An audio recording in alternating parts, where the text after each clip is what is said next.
நம்மளுடைய திருப்பத்தூர் மாவட்டத்தினுடைய வளர்ச்சி பணி குறித்து இன்றைக்கி நம்மளுடைய மாவட்ட ஆட்சியர் தலைமையில் இன்றைக்கி 30 துறை சார்ந்த அதிகாரிகள்லாம் கலந்து யோசித்து இந்த மாவட்டத்துக்கு அடுத்த கட்ட வளர்ச்சி பணிகள் என்னென்ன கொண்டு வரலாம் என்பதை ஆய்வு செய்தோம்.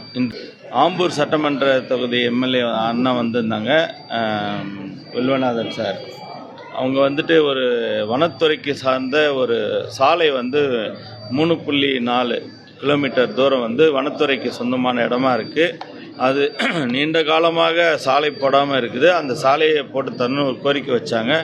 அதை உடனடியாக இன்றே அது உண்டான எஸ்டிமேட் போட சொல்லி போட்டு அந்த வேலையை தொடங்க சொல்லி இன்றைக்கே டிஎஃப்ஓ கிட்ட கொடுத்து அந்த வேலையை தொடங்கியிருக்கோம். இந்த யானை மனிதர்கள் மோதல் அந்த விஷயம் அது முற்றிலும் அதை தடுக்க வேண்டும் என்பது வனத்துறையோட இலக்கு. அதுக்குண்டான பட்ஜெட்லாம் நாங்கள் போட்டுட்ருக்கோம், வனத்துறையிலும் கேட்டுட்ருக்கோம். அதாவது மின்வேலி போட்டால் சம்டைம் அதுவே அந்த உயிரினங்களுக்கு ஆபத்தாக இருக்குன்னு சொல்லி குறையாக சொல்கிறாங்க. அதனால் ஆட்டோமேட்டிக் மின்வேலின்னு ஒன்று சொல்கிறாங்க. அது கிட்ட டச் பண்ணும்போது மட்டும்தான் கரண்ட் வரும், மற்ற நேரத்தில் கரண்ட் இருக்காது அப்படின்ற ஒரு ஸ்கீமில் நம்ம வனத்துறையை சார்ந்த அதிகாரிகள்லாம் டிஸ்கஸ் பண்ணிகிட்டு இருக்காங்க. அந்த மாதிரி மக்களை பாதுகாக்கின்ற விலங்குகள்லாம் ஊருக்குள்ளே வராமல் இருக்க கெனால் மாதிரி ஒரு சேனல் மாதிரி கூட வெட்டி கேட்குறாங்க. அதாவது ஒரு பள்ளம் எடுத்துட்டா அது கீழே தாண்டாது அப்படின்னு சொல்லிட்டு, அது யானையாக இருக்கட்டும் மற்ற விலங்குகளாக இருக்கட்டும் ஊருக்குள்ளே வராமல் இருக்க 2 வழி தான். ஒன்று மின்வேலிகள், இல்லைன்னா ஒரு அகலமான ஒரு கால்வாய், ஒரு 15 அடி 20 அடி டெப்த்தில் 20 அடி அகலத்தில் ஒரு கால்வாய் மாதிரி எடுத்து விட்டுட்டோமா அந்த விலங்குகள் தாண்டி வராது. ஸோ அந்த 2 ஆப்ஷன் தான் சொல்லியிருக்காங்க.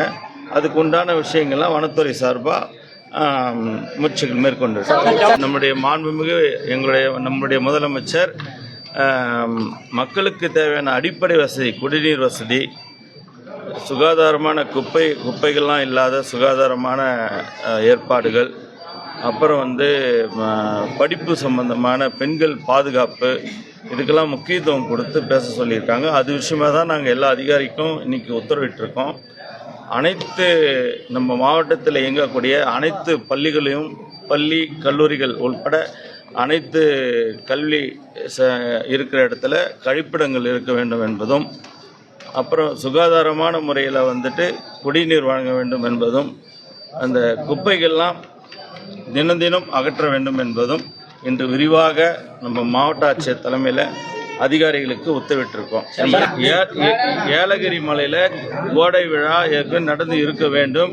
அது ஏன் தடைப்பட்டது என்றால் இந்த எலெக்ஷனுக்காக அது தடைப்பட்டது. அதுக்கு டேட்டு கேட்டிருக்கேன், மாவட்ட ஆட்சியர் டேட்டு கேட்டிருக்கோம். விரைவில் இந்த கோடை விழா நடத்துகிறோம். நான் மக்கள் பணிக்காக தான் பொறுப்பாளராக போட்டிருக்காங்க. அரசு சார்ந்த விஷயங்களை கண்காணிக்க தான் பொறுப்பாளராக போட்டிருக்காங்க. மாவட்ட செயலாளர் கட்சி பணி அவங்க செய்வாங்க. அவங்க நம்ம வர மிஸ்யூஸ் பண்ணா அது நீங்க ஆதாரபூர்வமா கொடுங்க, ஜெயில போட்டுறேன். கொடுக்குறேன் சார், நான் செய்யவே இல்லை. என் பேர் வனத்துறை அமைச்சர் பேர் சொல்லி யாராவது பணம் கேட்டாங்கன்னா நீங்க நிச்சயமா ஆதாரபூர்வமா கொடுங்க. நான் கம்ப்ளைண்ட் கொடுத்து எஃப்ஐஆர் போட்டு ஜெயில போட்டுறேன்.